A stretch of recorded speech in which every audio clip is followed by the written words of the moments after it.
Roasting every D&D class in 60 seconds or less. Bloodhunter edition. Have you ever wanted to be special so badly you were willing to fucking die? You went into your pop-punk phase about 12 years ago and haven't come out since. I mean, you've almost certainly flirted with the idea of becoming a Satanist, not because you believe in their tenets, but just because you like the aesthetic. If you call right now, you can roll with advantage on the fucked up backstories table. Not everybody can have a backstory with dead parents, but you're not everybody. And just in case the Warlock wasn't edgy enough for you, don't worry, we've got you covered. I mean, to be completely fair, I too have a hard time deciding whether I want to fuck Geralt or whether I want to be Geralt. I guess it wasn't enough to just have a werewolf race option. And if you're trying to tell me that it's not a furry thing, I don't believe you. Guaranteed to expire in 26 sessions or less. Thank you.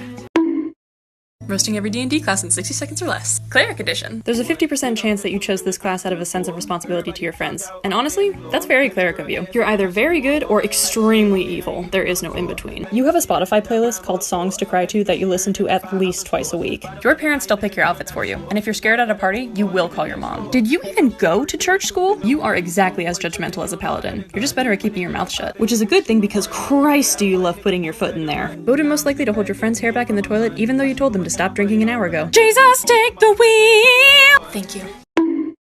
Roasting every D&D class in 60 seconds or less. Druid edition. Now y'all know I don't like to cling too hard to stereotypes, but seriously, why are you all such fucking potheads? You for sure have an Etsy shop. Where else can you wear a fursuit and not get judged by people who think that their hobbies are more valid than yours? That being said, horse girl. Came for the cute animals, stayed to become a god. Be honest, how many succulents have you killed in the past year? I too wish to live in a reality where I can talk to my dog. Second only to Cleric in being deceptively nice. Voted most comfortable with being naked outside. Thank you.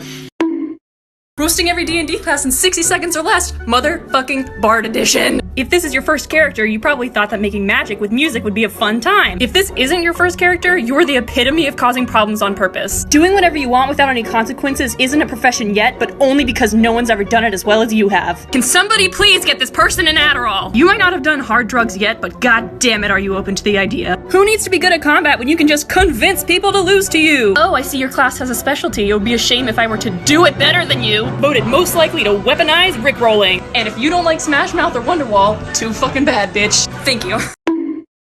Have you ever wondered what it would be like if you gave a Jehovah's Witness a sword? Well, wonder no more. Ooh, roasting every D&D class in 60 seconds or less.